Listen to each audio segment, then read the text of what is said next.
بسم الله الرحمن الرحيم والصلاة والسلام على الصادق الوعد الأمين وعلى آله وصحبه أجمعين. Nous aborderons dans cet épisode une citation très importante, très précieuse dans la religion musulmane.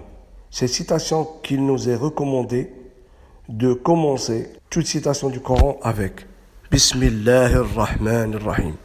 Au nom de Dieu, le grand miséricordieux, le tout miséricordieux. Il est rapporté chez Abu Daoud que notre prophète Mohammed ne savait le début d'une sourate ou la fin qu'avec la citation de Bismillah ar-Rahman ar-Rahim. Qu'après l'ange Gabriel lui révèle cette citation, dit plusieurs savants de la religion musulmane qu'elle est obligatoire à l'acceptation de beaucoup de faits. Il est rapporté dans un hadith que notre prophète dit que point d'ablution n'est accepté si on ne commence pas par Bismillah ar-Rahman ar-Rahim, par la citation du nom d'Allah. Le premier sens qui doit nous parvenir à l'esprit, c'est que point de fait, point d'idée, point de réflexion est exclu de la bénédiction, du savoir, de l'agrément d'Allah Azza wa Jal. On ne peut rien sans lui Azza wa Jal. Et c'est ce sentiment-là qu'il doit être enraciné dans nos cœurs et on doit l'éduquer à nos enfants, c'est qu'on ne peut rien sans Allah Azza wa Jal. Et c'est pour cela, à chaque fait important, on doit citer le nom d'Allah Azza wa Jal, au nom de Dieu. Le beau-fils de notre prophète, Amr ibn Salama, rapporte qu'une fois, il mangeait dans un plat avec Rasoul alayhi salam, et il était petit, il ne savait pas comment manger, alors il mangeait de tous les coins du plat. Notre prophète lui dit petit, dis Bismillah. Avant que toute chose, tu commences par Bismillah. Et mange avec ta main droite et mange de ce qui est de ton côté. Et dans notre instruction à nos enfants, on ne doit pas se contenter seulement de leur apprendre, de la citer verbalement, mais ils doivent savoir son sens et doivent l'évidence que tout fait qu'on fasse, il est sous le contrôle d'Allah. C'est lui l'omnipotent, le grand auditeur, il voit, il entend tout. Alors je dois faire mes actes selon ses commandements et je dois les perfectionner parce que je sais qu'il me contrôle. Allahu Raqib, subhanahu. Le Coran nous rapporte pas mal d'exemples. Quand Noé alayhi salam a reçu l'ordre de construire l'arche et de faire monter tous ses fidèles, il leur a dit que montez Bismillah mujraha wa mursaha. Au nom de Dieu, elle va suivre son chemin par la bénédiction d'Allah Azza wa Jal. Ainsi, dans une autre sourate Al-Alaq, cette sourate elle commence par, après Bismillah ar-Rahman ar-Rahim, Iqra bismi rabbika alladhi khalaq. Lis au nom d'Allah qui t'a créé. C'est le premier verset, c'est le premier contact entre notre prophète Mohammed alayhi salam et l'ange Gabriel. C'est le premier jour qu'il a su qu'il va recevoir la révélation d'Allah Azza wa Jal. Passons à la signification mot par mot. Premièrement, bismi. Bi, en arabe, c'est un pronom qui signifie avec. Ismi, c'est le nom. Les Arabes disent que ismi, il est dérivé du nom. Sumu, l'élévation, ou sima, la trace, la marque.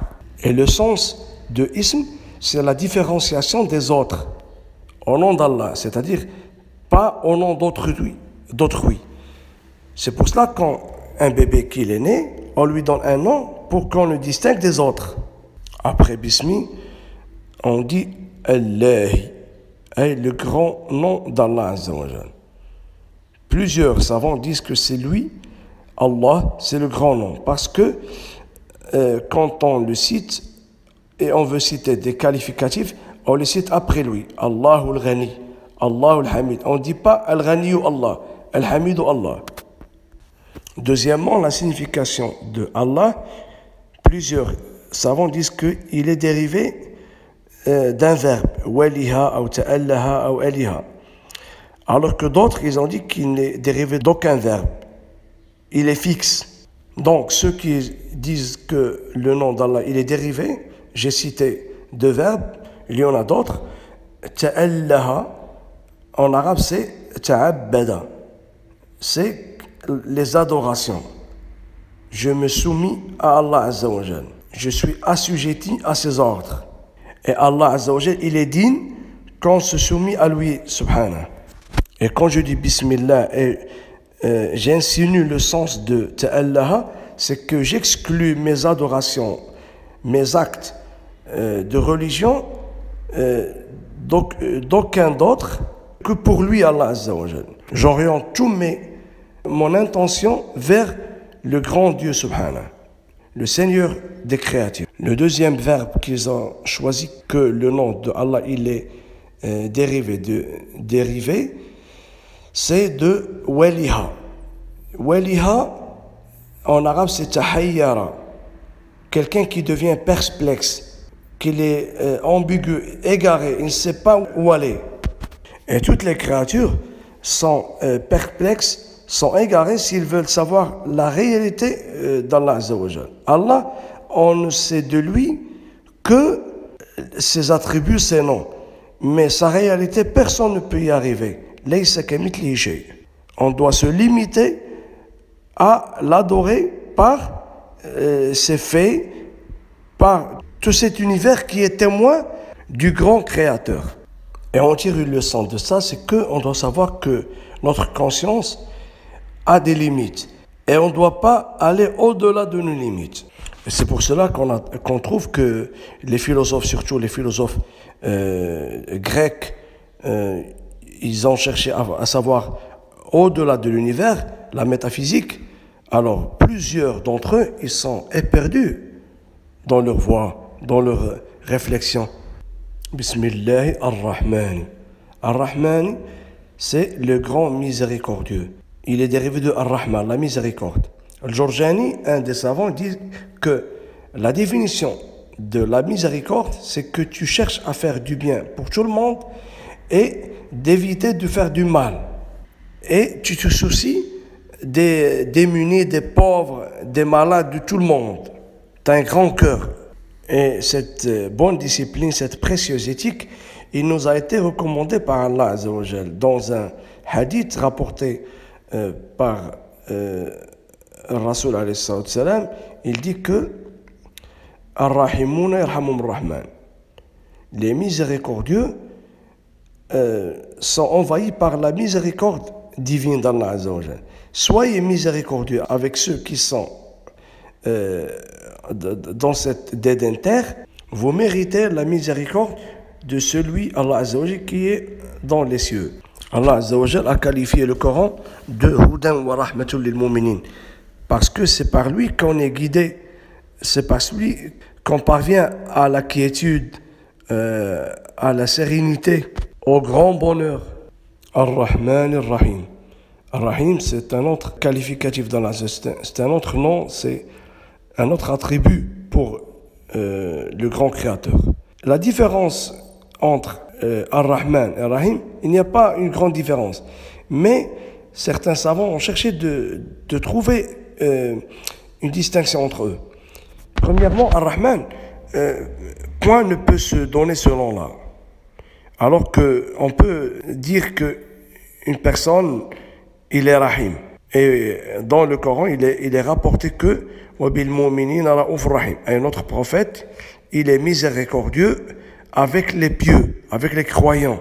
Ils ont donné une autre distinction, ils ont dit que Ar-Rahman, il est plus général, il est pour toutes les créatures, alors que Ar-Rahim, il est exclusivement pour les pieux, qu'on soit parmi eux, Inch'Allah ya Rab. Ainsi, parmi les qualificatifs de notre prophète, il est Nabiyyur Rahma, le messager de la miséricorde. Pour savoir cette miséricorde, il suffit de faire travailler l'esprit, de contempler les bienfaits d'Allah Azza wa Jal, pour savoir que on ne peut pas se passer de sa miséricorde, Allah Azza wa Jal. Allah nous comble d'innombrables faits. On ne peut pas les dénombrer. Parfois, on oublie que Allah Azza wa Jal nous a comblé de beaucoup de bienfaits. Mais parfois, il nous rappelle ces bienfaits, Allah Azza wa Jal. Surtout si on est ôté de ces bienfaits. Si quelqu'un, pendant des années, il vit en grande santé. Il oublie que cette santé, elle est exclusivement d'Allah Azza wa Jal. Et il tombe malade, il prie Allah Azza wa Jal, il invoque Allah Azza wa Jal qui lui fait redonner la santé. On ne doit jamais oublier que tout ce qu'Allah Azza wa Jal nous a donné de bien, c'est de lui. On doit le remercier. Et même si tu ne tombes pas malade, tu vois quelqu'un qui est malade, qui souffre, tu dis Alhamdulillah, moi, Allah Azza wa Jal m'a évité ce mal-là. Aussi, je dois avoir la conviction qu'on n'a rien donné en contrepartie. C'est un cadeau exclusif d'Allah Azza wa Jal. On n'a rien donné, ni nos adorations, ni nos œuvres, ni nos faits. Allah Azza wa Jal, il donne ce qu'il veut à ce qu'il veut. Notre prophète rapporte dans un autre hadith que Allah Azza wa Jal a créé la miséricorde, Ar-Rahman subhanahu, 100 parties.